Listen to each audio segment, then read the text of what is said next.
ಬಗ್ಗೆಯನ್ನ ತಿಳ್ಕೊಂಡಿದ್ದೀರಾ. ನಂತರ ವಿವಿಧ ಕಪ್ಗಳು ಯಾವ್ಯಾವ ಕ್ರೀಡಾಕೂಟಗಳಿದ್ದಾವೆ ಎಂದು ಕೂಡ ನೀವು ತರಗತಿಯಲ್ಲಿ ತಿಳ್ಕೊಂಡಿದ್ದೀರಾ. ಇವತ್ತು ನಾವು ರಾಷ್ಟ್ರೀಯ ಹಾಗೂ ಅಂತಾರಾಷ್ಟ್ರೀಯ ಆಟಗಾರರ ಬಗ್ಗೆ, ಹಾಕಿ ಕ್ರೀಡಾಪಟುಗಳ ಬಗ್ಗೆ ತಿಳ್ಕೊಳ್ಳೋಣ.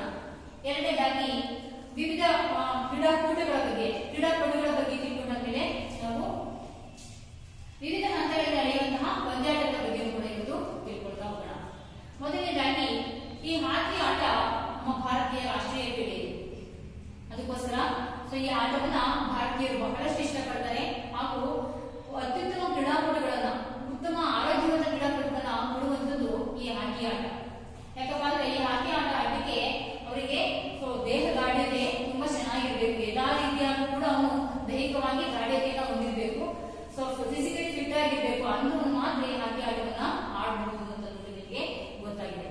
ಈಗ ನಮ್ಮ ಭಾರತ ದೇಶ ನುರಿದಂತಹ ಬಹಳ ನುರಿತ ಹಾಕಿ ಗುರುಗಳನ್ನ ಕೊಡೋದ್ರ ಜೊತೆಗೆ ಹಾಕಿ ಮಾಂತ್ರಿಕರನ್ನು ಕೂಡ ಕೊಟ್ಟಿದೆ. ನಮ್ಮ ಭಾರತ ದೇಶ ನುರಿದಂತಹ ಹಾಕಿ ತರಬೇತುದಾರರನ್ನ ಕೊಡೋದ್ರ ಜೊತೆಗೆ ಹಾಕಿ ಮಾಂತ್ರಿಕರಂತಹ ಕ್ರೀಡಾಪಟುಗಳನ್ನು ಕೂಡ ನಮ್ಮ ಭಾರತ ದೇಶ ಕೊಟ್ಟಿದೆ. ಅಂತಹ ಕೆಲವೊಂದು ಕ್ರೀಡಾಪಟುಗಳ ಬಗ್ಗೆ ನಾವು ಇವತ್ತು ತಿಳ್ಕೊಳ್ತಾ ಹೋಗೋಣ. ನಮ್ಮ ಭಾರತ ಅಷ್ಟೇ ಅಲ್ಲದೆ ವಿಶ್ವವೆಲ್ಲರೂ ಕೂಡ ನಮ್ಮ ಭಾರತದ ಒಮ್ಮೆ ನೋಡುವಂತೆ ಮಾಡಿದಂತಹ ಕ್ರೀಡಾಪಟುಗಳು ನಮ್ಮಲ್ಲಿ ಇದ್ದಾರೆ. ವಿಶ್ವದ ಜನರು ಇಂತಹ ಆಟಗಳನ್ನು ನೋಡಿ ಏನೋ ರೋಮಾಂಚನಗೊಳ್ತಿದ್ದಂತೆ, ಮೈ ಪುಳುಕಿತಾಗ್ತಿದ್ದಂತೆ ಅಂತಹ ಕ್ರೀಡಾಪಟುಗಳ ಬಗ್ಗೆ ಇವತ್ತು ನಾವು ತಿಳ್ಕೊಳ್ತಾ ಹೋಗೋಣ. ಅದರಲ್ಲಿ ಮೊದಲಿಗೆ ಹಾಕಿ ಮಾಂತ್ರಿಕ ಅಂತಾನೆ ಕರೀತಾರೆ. ಅಂದ್ರೆ ಅಷ್ಟೊಂದು ಚೆನ್ನಾಗಿ ಆಟವನ್ನ ಇವರು ಆಡ್ತಿದ್ರು. ಅದಕ್ಕೋಸ್ಕರ ಇವರಿಗೆ ಹಾಕಿ ಮಾಂತ್ರಿಕ ಅಂತ ಕರೀತಾರೆ. ವಿಶ್ವದ ನಮ್ಮ ಭಾರತದಲ್ಲಿ ಅಷ್ಟೇ ಅಲ್ಲ, ವಿಶ್ವದ ಎಲ್ಲಾ ಜನರು ಕೂಡ ಇವರ ಆಟವನ್ನು ನೋಡಿ ಮಂತ್ರಮುಗ್ಧರಾಗ್ತಿದ್ರಂತೆ. ಅಂತಹ ಒಬ್ಬ ಕ್ರೀಡಾಪಟು, ಶ್ರೇಷ್ಠ ಕ್ರೀಡಾಪಟು ಈ ಮೇಜರ್ ಜನರಲ್ ಧ್ಯಾನ್ ಚಂದ್. ಇವರ ಮೊದಲ ಹೆಸರು ಧ್ಯಾನ್ ಚಂದ್ ಸಿಂಗ್ ಅಂತ. ಧ್ಯಾನ್ ಚಂದ್ ಸಿಂಗ್. ಇವರು ನಂತರದಲ್ಲಿ ಮೇಜರ್ ಜನರಲ್ ಧ್ಯಾನ್ ಚಂದ್ ಅಂತಂದ್ಬಿಟ್ಟು ಧ್ಯಾನ್ ಸಿಂಗ್ ಅಂತ ಮೊದಲನೇ ಹೆಸರು. ನಂತರ ಇವರು ಧ್ಯಾನ್ ಚಂದ್ ಸಿಂಗ್ ಅನ್ನುವಂತಹ ಹೆಸರಿನಿಂದ ಪ್ರಖ್ಯಾತಿಯನ್ನ ಪಡಿತಾ ಹೋಗ್ತಾರೆ. ಇವರು 1905 ಆಗಸ್ಟ್ 29ರಂದು ಅಲಹಾಬಾದ್ನಲ್ಲಿ ಇವರ ಜನನ ಆಗುತ್ತೆ. ಅಲಹಾಬಾದ್ನಲ್ಲಿ ಇವರು ಹುಟ್ಟುತ್ತಾರೆ. ಇವರ ತಂದೆ ಕೂಡ ಬ್ರಿಟಿಷ್ ಸೈನ್ಯದಲ್ಲಿ ಸೈನಿಕರಾಗಿ ಕೆಲಸವನ್ನು ಮಾಡ್ತಿರ್ತಾರೆ. ಯಾಕಪ್ಪ ಅಂದ್ರೆ ಆಗಿನ ಕಾಲದಲ್ಲಿ ನಮ್ಮ ಭಾರತ ದೇಶಕ್ಕೆ ಹಾಕಿಯನ್ನ ಪರಿಚಯಿಸಿದವರು ಯಾರು? ಬ್ರಿಟಿಷ್ ಸರ್ಕಾರದ ಸೈನಿಕರು. ಅವರು ಮನರಂಜನೆಗೋಸ್ಕರ ಈ ಆಟವನ್ನು ಆಡ್ತಿರ್ತಾರೆ. ಆ ಒಂದು ಸೈನ್ಯದಲ್ಲಿ ಇವರು ಸಹ, ಇವರ ತಂದೆಯೂ ಸಹ ಸೈನಿಕರಾಗಿ ಕೆಲಸವನ್ನ ಮಾಡ್ತಿದ್ರಿಂದ ಇವರಿಗೆ ಇವರ ತಂದೆಯೂ ಕೂಡ ಹಾಕಿ ಆಟದಲ್ಲಿ ಸ್ವಲ್ಪ ಪರಿಚಯವನ್ನ ಮಾಡ್ಕೊಂಡಿರ್ತಾರೆ. ಹಾಕಿ ಆಟವನ್ನ ಮನರಂಜನೆಗೋಸ್ಕರ ಆಟವನ್ನ ಆಡ್ತಾ ಇರ್ತಾರೆ. ಹಾಗಾಗಿ ಎರಡನೇ ರೀತಿಯಲ್ಲಿ ಹೇಳ್ಬೋದೇನೋ, ಇವರು ಹಾಕಿ ಮಾಂತ್ರಿಕ ಅಂತಾನೆ ಭಾರತದಲ್ಲಿ ಹೆಸರನ್ನ ಗಳಿಸ್ತಾರೆ. ಇವರು 1905 ಆಗಸ್ಟ್ 29ರಂದು ಅಲಹಾಬಾದ್ನಲ್ಲಿ ಜನಿಸ್ತಾರೆ. ಇವರ ಅಣ್ಣ ಕೂಡ ಒಬ್ರು ಹಾಕಿಪಟುನೆ, ಅವರು ಕೂಡ ರೂಪ್ ಸಿಂಗ್ ಅಂತ ಅವರ ಹೆಸರು ರೂಪ್ ಸಿಂಗ್. ಇವರ ಹೆಸರು ಪೂರ್ವದ ಹೆಸರು ಧ್ಯಾನ್ ಸಿಂಗ್. ಅವರ ಅಣ್ಣ ರೂಪ್ ಸಿಂಗ್, ಅವರು ಕೂಡ ಒಬ್ಬ ಹಾಕಿ ಆಟಗಾರನೇ. ಈ ರೀತಿಯಾಗಿ ಇವರ ಜನನ ಆಗುತ್ತೆ. ಇವರ ಒಂದು ಆಟವನ್ನ ಇವರು ವಿಶ್ವದ ಅತಿ ಪ್ರಖ್ಯಾತ ಮಹಾನ್ ಹಾಕಿಪಟು. ಇವರು ನಮ್ಮ ಭಾರತ ದೇಶದಲ್ಲಿ ಅಷ್ಟೇ ಅಲ್ಲ, ವಿಶ್ವದ ಪ್ರಖ್ಯಾತ ಮಹಾನ್ ಹಾಕಿಪಟುವಾಗಿರ್ತಾರೆ. ಇವರ ಒಂದು ಸಾಧನೆಯನ್ನ ಗುರುತಿಸಿದಂತಹ ನಮ್ಮ ಭಾರತ ಸರ್ಕಾರ ಇವರಿಗೆ ಪದ್ಮಭೂಷಣ ಪ್ರಶಸ್ತಿಯನ್ನ, ಪ್ರಜಾ ಪುರಸ್ಕಾರದಲ್ಲಿ ಶ್ರೇಷ್ಠವಾದಂತಹ ಪ್ರಶಸ್ತಿಯಾದಂತಹ ಪದ್ಮಭೂಷಣ ಪ್ರಶಸ್ತಿಯನ್ನ ನೀಡುತ್ತೆ. ಯಾಕಪ್ಪ ಅಂತಂದ್ರೆ ಇವರು 1928, 1932 ಮತ್ತು 1934ರವರೆಗೆ ನೋಡಿ, 28ರಿಂದ 32, 34 ಈ 3 ಬಾರಿ ಭಾರತವನ್ನ ಹಾಕಿಯಲ್ಲಿ ಪ್ರತಿನಿಧಿಸಿ ಬಂಗಾರದ ಪದಕವನ್ನ ಗಳಿಸಿಕೊಂಡಿರ್ತಾರೆ. ಭಾರತ ದೇಶದಲ್ಲಿ ಇವರು 1928ರಿಂದ 1934ರವರೆಗೆ ಹಾಕಿಯಲ್ಲಿ ಭಾರತವನ್ನ ಪ್ರತಿನಿಧಿಸಿಬಿಟ್ಟು ಇವರು ಬಂಗಾರದ ಪದಕವನ್ನ 34 ಆ 4 ವರ್ಷಕ್ಕೊಂದ್ಸರಿ ಅಲ್ವಾ, 36ರವರೆಗೆ ಭಾರತವನ್ನ ಹಾಕಿಯಲ್ಲಿ ಪ್ರತಿನಿಧಿಸಿ ಬಂಗಾರದ ಪದಕವನ್ನ ಇವರು ಗಳಿಸಿರ್ತಾರೆ. ಈ ಒಂದು ಸಾಧನೆಯ ಪ್ರತೀಕವಾಗಿ ಭಾರತ ಸರ್ಕಾರ ಇವರಿಗೆ ಪದ್ಮಭೂಷಣ, ಭಾರತದಲ್ಲಿ ಪ್ರಜಾ ಪುರಸ್ಕಾರದಲ್ಲಿ ಅತಿ ಶ್ರೇಷ್ಠವಾದಂತಹ ಪುರಸ್ಕಾರವಾದಂತಹ ಪದ್ಮಭೂಷಣ ಪುರಸ್ಕಾರವನ್ನು ನೀಡಿ ಇವರಿಗೆ ಗೌರವಿಸುತ್ತೆ. ಈ ರೀತಿಯಾಗಿ ಇವರ ಒಂದು ಆಕೆಯ ಸಾಧನೆಯನ್ನ ಯಾರು ಕೂಡ ವಿಶ್ವದಲ್ಲಿ ಮರೀಲಿಕ್ಕಾಗಲ್ಲ. ಸೊ ಹಾಗೆ ಇವರಿಗೆ ಸೊ ಇಬ್ರು ಮಕ್ಕಳು ಇರ್ತಾರೆ. ಇಂತ ಶಾರದಾ ಸಿಂಗ್ ಅನ್ನುವಂತ ಒಬ್ಬ ಮಗಳು ಮತ್ತೆ ಒಬ್ಬ ಇನ್ನೊಬ್ಬ ಮಗ ಇರ್ತಾನೆ. ಸೊ ಇವರು ಕೂಡ ಹಾಕಿ ಪಟುಗಳೇ ಆಗಿರ್ತಾರೆ ಮಕ್ಕಳ. ಅರ್ಥ ಆಯ್ತಲ್ವಾ? ಧ್ಯಾನ್ ಚಂದ್ ಅವರು, ಇವರ ಪೂರ್ವದ ಹೆಸರು ಧ್ಯಾನ್ ಸಿಂಗ್. ಇವರು 1905ರಲ್ಲಿ ಸೊ ಆಗಸ್ಟ್ 29ರಂದು ಸೊ ಇಲ್ಲಿ ಅಲಹಾಬಾದ್ನಲ್ಲಿ ಇವರ ಜನನ ಆಗುತ್ತೆ. ಇವರ ತಂದೆ ಕೂಡ ಬ್ರಿಟಿಷ್ ಸೈನಿಕರಿಂದ ಹಾಕಿ ಆಟವನ್ನು ಕಲಿತಂತಹ ಇಂಡಿಯನ್ ಆರ್ಮಿಯಲ್ಲಿ ಕೆಲಸ ಮಾಡುವಂತವರಾಗಿರ್ತಾರೆ. ಸೊ ಹಾಗಾಗಿ ಇವರು ಸಹ ಹಾಕಿ ಆಟವನ್ನ ಕಲ್ತ್ಕೊಳ್ತಾರೆ. ನಂತರದಲ್ಲಿ ಇವರು ಭಾರತದ ಅತಿ ಪ್ರಖ್ಯಾತ ಮತ್ತು ವಿಶ್ವದ ಮಹಾನ್ ಹಾಕಿ ಪಟು ಅಂತ ಅಂದ್ಬಿಟ್ಟು ಹೆಸರಿಗೆ ಪ್ರಖ್ಯಾತಿಯನ್ನು ಪಡ್ಕೊಂಡಿರ್ತಾರೆ. ನಂತರ ಇವರು ಭಾರತವನ್ನ 3 ಬಾರಿ ಒಲಿಂಪಿಕ್ ನಲ್ಲಿ ಪ್ರತಿನಿಧಿಸಿ, ಹಾಕಿಯಲ್ಲಿ ಒಲಿಂಪಿಕ್ ಅಲ್ಲಿ ಪ್ರತಿನಿಧಿಸಿ 3 ಬಾರಿ ಕೂಡ ಗೋಲ್ಡ್ ಮೆಡಲ್ ಚಿನ್ನದ ಪದಕವನ್ನ ಚಿನ್ನದ ಕಪ್ಪನ್ನು ಅವರು ತಗೊಂಡಿರ್ತಾರೆ. ಸೊ ಹಾಗಾಗಿ ಇವರ ಒಂದು ಈ ಸಾಧನೆಗೆ, ಶ್ರೇಷ್ಠ ಸಾಧನೆಗೆ ಭಾರತ ಸರ್ಕಾರ ಸೊ ಭಾರತದ ಅತಿ ಶ್ರೇಷ್ಠ ಪುರಸ್ಕಾರವಾದಂತಹ ಸೊ ಯಾವುದು ಪದ್ಮಭೂಷಣ ಪುರಸ್ಕಾರವನ್ನು ನೀಡಿ ಗೌರವಿಸುತ್ತೆ. ನಂತರದಲ್ಲಿ ಸೊ ಇವರನ್ನ ಸೊ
ಕ್ರೀಡಾಕೂಟದಲ್ಲಿ ಇವರು ನಾಯಕರಾಗಿ ಆಯ್ಕೆ ಆಗ್ತಾರೆ.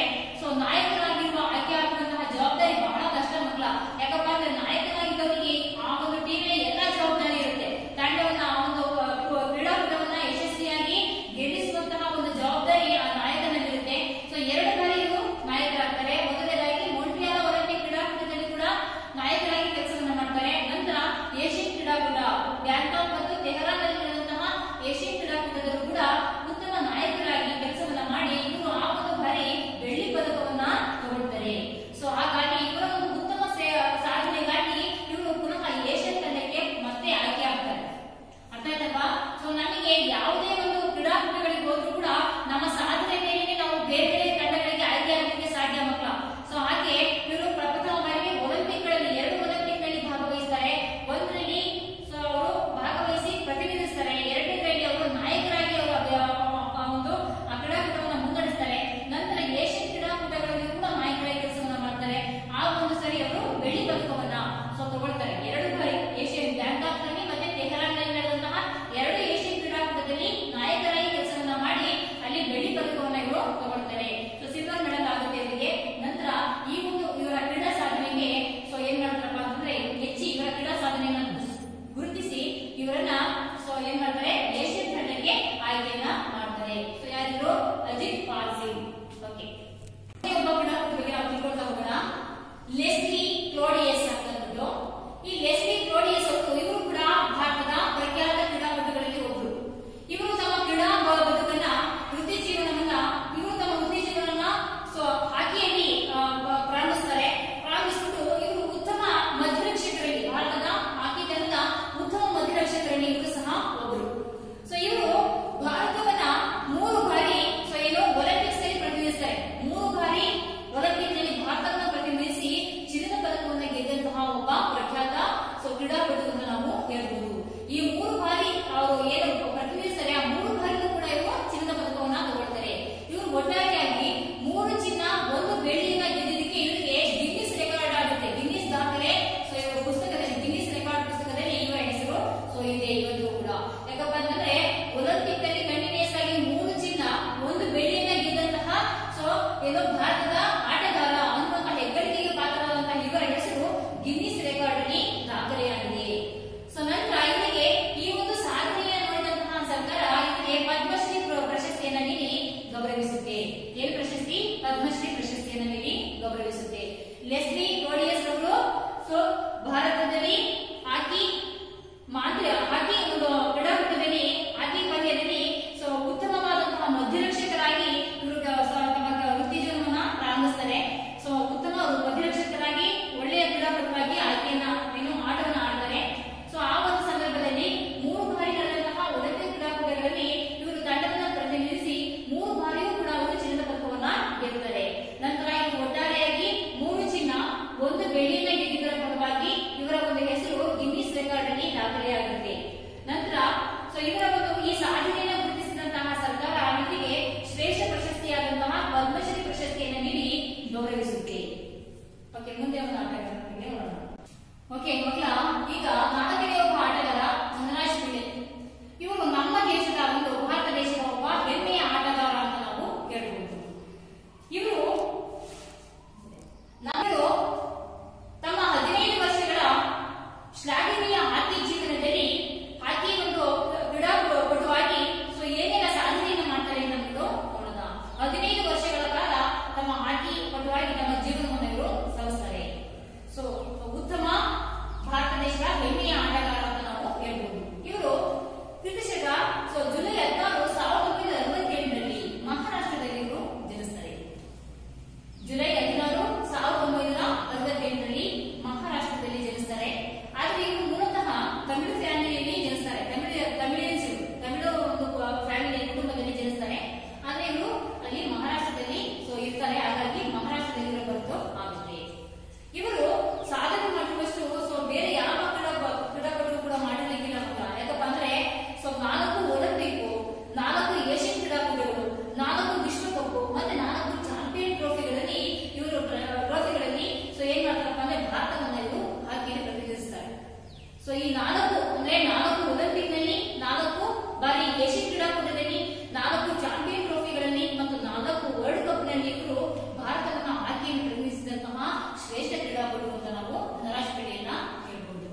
ಈ ದೋಹಾ ಏಷ್ಯನ್ ಕಪ್ ನಲ್ಲಿ ಕಂಚಿನ ಪದಕವನ್ನು ಇವರು ಪಡ್ಕೊಳ್ತಾರೆ.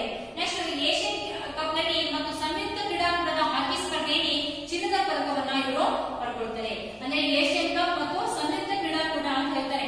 ಬೇರೆ ಟೀಮ್ಗಳು ಸಹ ಸೇರಿ ಸಂಯುಕ್ತವಾಗಿ ಮಾಡಿದಂತಹ ಒಂದು ಕಪ್ ನಲ್ಲಿ ಕೂಡ ಇವರು ಚಿನ್ನದ ಪದಕವನ್ನ ಪಡ್ಕೊಂಡಂತಹ ಶ್ರೇಷ್ಠ ಕ್ರೀಡಾಪಟು, ಮಹಿಳಾ ಕ್ರೀಡಾಪಟು ಅಂತ ನಾವು ಹೇಳ್ಬೋದು. ಯಾರನ್ನ? ಮಮತಾ ಹರಾಪ್ ಅವರನ್ನ. ಇನ್ನು ಮುಂದಿನ ಒಬ್ಬ ಕ್ರೀಡಾಪಟುವಿನ ಬಗ್ಗೆ ನೋಡೋಣ. ಸೂರಜ್ ಲತಾ ದೇವಿ. ಸೂರಜ್ ಲತಾ ದೇವಿ ಇವರು ಮಣಿಪುರದವರು. ಇವರು ಎಲ್ಲಿಯವರು? ಮೂಲತಃ ಮಣಿಪುರದವರು. Indira Gandhi gold cup hockey championship ನಲ್ಲಿ ಆಡುವ ಮೂಲಕ ತಮ್ಮ ಅಂತಾರಾಷ್ಟ್ರೀಯ ಹಾಕಿ ವೃತ್ತಿ ಜೀವನವನ್ನ ಇವರು ಆರಂಭಿಸ್ತಾರೆ. ಇಂದಿರಾ ಗಾಂಧಿ ಗೋಲ್ಡ್ ಕಪ್ ಇದನ್ನ ಆಡುವ ಮೂಲಕ ಹಾಕಿ ಜೀವನವನ್ನು ಇವರು ಪ್ರಾರಂಭಿಸ್ತಾರೆ.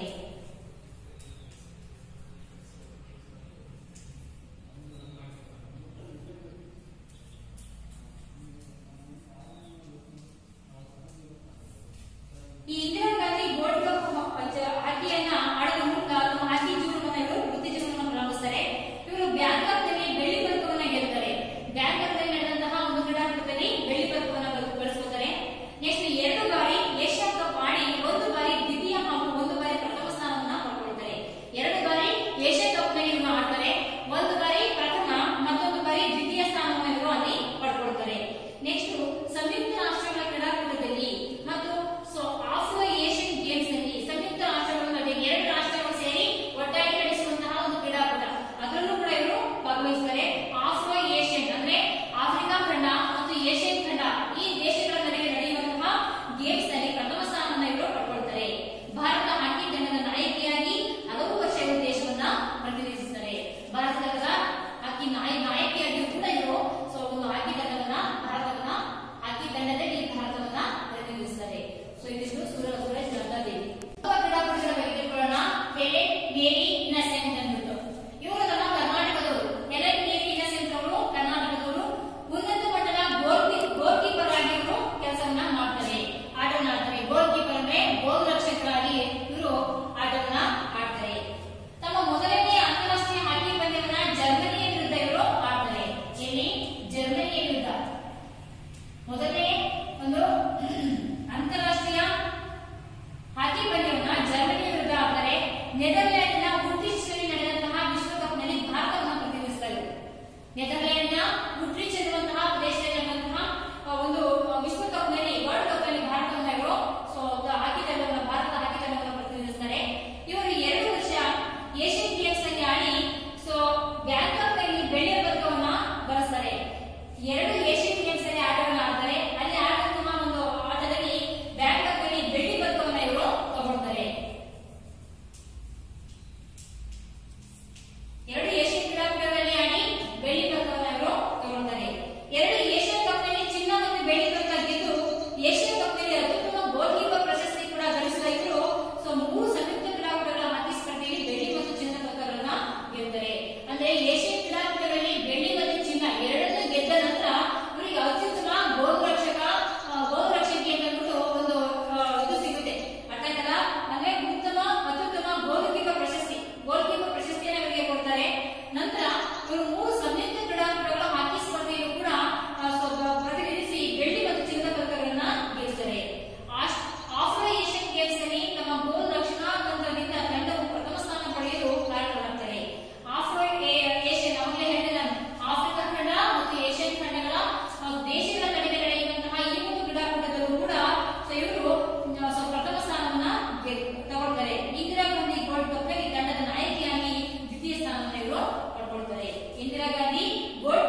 ಪ್ರತಿನಿಧಿಸಿ ಅಥವಾ ಹೆಚ್ಚು ಗೋಲುಗಳನ್ನು ಗಳಿಸಿದಂತಹ ಶ್ರೇಷ್ಠ ಆಟಗಾರ ಅಂತ ನಾವು ಹೇಳ್ಬಹುದು.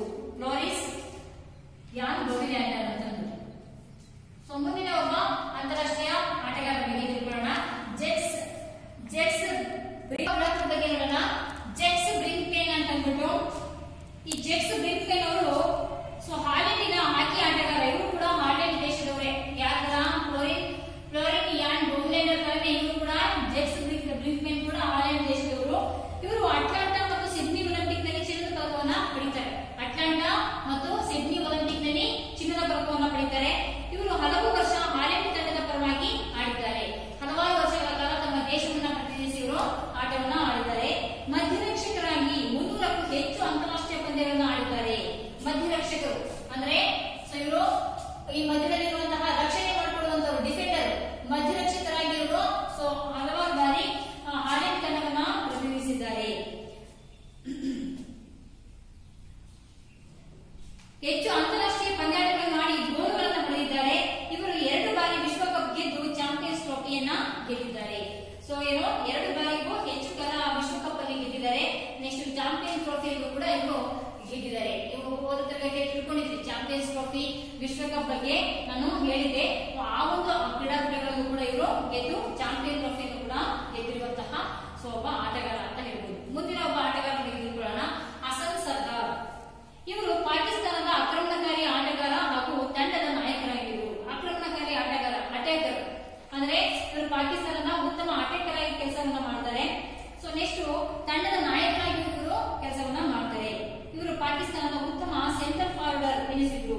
ಸೆಂಟರ್ ಫಾರ್ವರ್ಡರ್ ಆಗಿ ಕೂಡ ಕೆಲಸವನ್ನ ಮಾಡ್ತಾರೆ. ಸೆಂಟ್ರಲ್ ಇರ್ತಾರಲ್ಲ, ಉತ್ತಮ ಪ್ರಮುಖ ಆಟಗಾರ, ಈ ಸೆಂಟರ್ ಫಾರ್ವರ್ಡರ್ ಆಗಿ ಕೂಡ ಇವರು ಆಟವನ್ನ ಆಡ್ತಾರೆ. ನೆಕ್ಸ್ಟ್ ತಮ್ಮ ಚೊಚ್ಚಲ ವಿಶ್ವಕಪ್ 1982ರಲ್ಲಿ ಆಡಿದ್ರು. ಈ ಪಂದ್ಯಾವಳಿಯಲ್ಲಿ ಇವರು ದಾಖಲೆಯ 11 ಗೋಲ್ ಬಾರಿಸಿ ಪಾಕಿಸ್ತಾನಕ್ಕೆ ಚಿನ್ನ ಗಳಿಸಿಕೊಟ್ಟಿದ್ರು. 11 ಗೋಲ್ಗಳನ್ನ ಒಬ್ಬರೇ ಬಾರಿಸಿದ್ರಂತೆ. ಯಾರು? ನಮ್ಮ ಹಸನ್ ಸರ್ದಾರ್ ಅವರು. ಪಾಕಿಸ್ತಾನದವರು 11 ಗೋಲ್ಗಳನ್ನ ಗಳಿಸೋದ್ರ ಮೂಲಕ ತಮ್ಮ ತಂಡಕ್ಕೆ ಜಯವನ್ನ ತಂದುಕೊಟ್ಟಿದ್ರು. ಜೊತೆಗೆ ಚಿನ್ನದ ಪದಕವನ್ನು ಕೂಡ ಇವರು ಚಿನ್ನವನ್ನು ಗಳಿಸಿಕೊಂಡಿದ್ರು.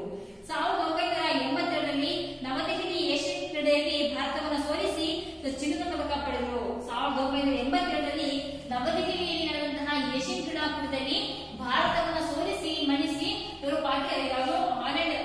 ಪಾಕಿಸ್ತಾನ ದೇಶಕ್ಕೆ ಚಿನ್ನವನ್ನ ತಂದುಕೊಟ್ಟಿದ್ರು. 1984ರ ಲಾಸ್ ಏಂಜಲೀಸ್ ಒಲಿಂಪಿಕ್ಸ್ ನಲ್ಲಿ ಪಾಕಿಸ್ತಾನ ತಂಡ ಚಿನ್ನದ ಪದಕ ಗಳಿಸುವುದರಲ್ಲಿ ಪ್ರಮುಖ ಪಾತ್ರವನ್ನು ವಹಿಸಿದ್ರು.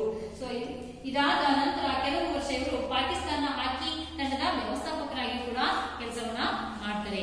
ಹೀಗೆ ಅಂತಾರಾಷ್ಟ್ರೀಯ ಆಟಗಾರರ ಬಗ್ಗೆ ನೀವು ತಿಳ್ಕೊಳ್ತಾ ಹೋದ್ರಿ. ಒಂದಷ್ಟು ಈಗ ಟ್ರೋಫಿಗಳ ಬಗ್ಗೆ ನಾವು ನೋಡೋಣ. ವಿಶ್ವಕಪ್ ಮತ್ತೆ ಅದು ಹೇಗೆ ತಯಾರಿಸ್ತಾರೆ ವಿಶ್ವಕಪ್ ಅಂತ ನೋಡೋದಾದ್ರೆ, ಹಾಕಿ ವಿಶ್ವಕಪ್ ಟ್ರೋಫಿಯನ್ನ ಪಾಕಿಸ್ತಾನದ ಬಶೀರ್ ಮುಜಿದ್ ರವರು ಸಂಕಲ್ಪಿಸಿದ್ರು. ಅಂದ್ರೆ ಹಾಕಿ ವಿಶ್ವಕಪ್ ಟ್ರೋಫಿಯನ್ನ ಹೇಗೆ ನಿರ್ಮಾಣ ಮಾಡ್ತಾರೆ ಅಂತ ನೋಡಿ ಮಾಡಿದ್ದೀವಿ ಮಕ್ಕಳ. ಈ ಹಾಕಿ ವಿಶ್ವಕಪ್ ಟ್ರೋಫಿಯನ್ನ ಪಾಕಿಸ್ತಾನದ ಬಶೀರ್ ಮುಜಿದ್ ರವರು ಸಂಕಲ್ಪಿಸ್ತಾರೆ ಮತ್ತು ಪಾಕಿಸ್ತಾನದ ಸೇನೆಯು ಅದನ್ನ ನಿರ್ಮಿಸಿತು. ಪಾಕಿಸ್ತಾನದ ಸೇನೆ ಇದನ್ನ ಫಸ್ಟ್ ಪ್ರಪ್ರಥಮ ಬಾರಿಗೆ ಈ ಹಾಕಿ ವಿಶ್ವಕಪ್ ಅನ್ನ ಏನ್ ಮಾಡುತ್ತೆ, ತಯಾರಿಸುತ್ತೆ.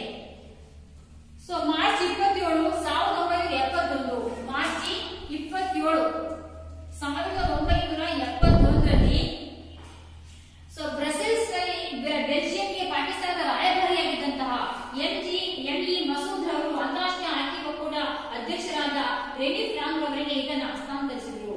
ಈ ಒಂದು ಹಾಕಿ ವರ್ಲ್ಡ್ ಕಪ್ ಅನ್ನ ಪ್ರಪ್ರಥಮ ಬಾರಿಗೆ ಪಾಕಿಸ್ತಾನದ ಯಾರು ಬಶೀರ್ ಮುಜಿದ್ ಅವರು ಇದನ್ನ ಸಂಕಲ್ಪಿಸ್ತಾರೆ. ಫಸ್ಟ್ ಅನ್ಕೊಳ್ತಾರೆ, ಈ ತರ ವರ್ಲ್ಡ್ ಕಪ್ ಅನ್ನ ತಯಾರಿಸಬೇಕು ಅಂದ್ಬಿಟ್ಟು ಅನ್ಕೊಳ್ತಾರೆ. ನಂತರ ಪಾಕಿಸ್ತಾನ ಸೇನೆ ಇದನ್ನ ನಿರ್ಮಾಣವನ್ನ ಮಾಡುತ್ತೆ. ನಂತರ 27/1971ರಲ್ಲಿ ಬ್ರಸೆಲ್ಸ್ ನಲ್ಲಿ ನಡೆದಂತಹ ಬೆಲ್ಜಿಯಂ ಪಾಕಿಸ್ತಾನದ ರಾಯಭಾರಿಯಾಗಿದ್ದಂತಹ ಎಂಇ ಮಸೂದ್ ರವರು ಇದನ್ನ ಏನ್ ಮಾಡ್ತಾರೆ, ಅಂತಾರಾಷ್ಟ್ರೀಯ ಹಾಕಿ ಒಕ್ಕೂಟದ ಅಧ್ಯಕ್ಷರಾದಂತಹ ರೆನಿ ಫ್ರಾಂಕ್ ಅವರಿಗೆ ಹಸ್ತಾಂತರವನ್ನ ಮಾಡ್ತಾರೆ.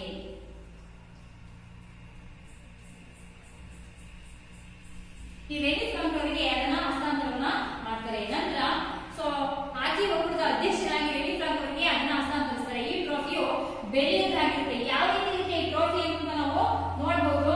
ಚಿತ್ರದಲ್ಲಿ ಪುಸ್ತಕದಲ್ಲಿ ಚಿತ್ರವನ್ನ ಬಿಟ್ಟಿದ್ದಾರೆ. ಮಾದರಿ ಹೇಗಿರುತ್ತಪ್ಪ ಅಂದ್ರೆ, ಪಾಕಿಸ್ತಾನದ ಸೈನಿಕರು ನಿರ್ಮಿಸಿದಂತಹ ಈ ವರ್ಲ್ಡ್ ಕಪ್ ನ ಮಾದರಿ ಹೇಗಿರುತ್ತಪ್ಪ ಅಂದ್ರೆ ಈ ರೀತಿ ಆಗಿರುತ್ತೆ. ನಿಮ್ಮ ಪುಸ್ತಕದಲ್ಲಿ ಸಹ ಇದೆ ಮಕ್ಕಳ. ಈ ಟ್ರೋಫಿಯು ಬೆಳ್ಳಿಯದಾಗಿರುತ್ತೆ, ಇದು ಬೆಳ್ಳಿಯಿಂದ ನಿರ್ಮಿಸಿರ್ತಾರೆ.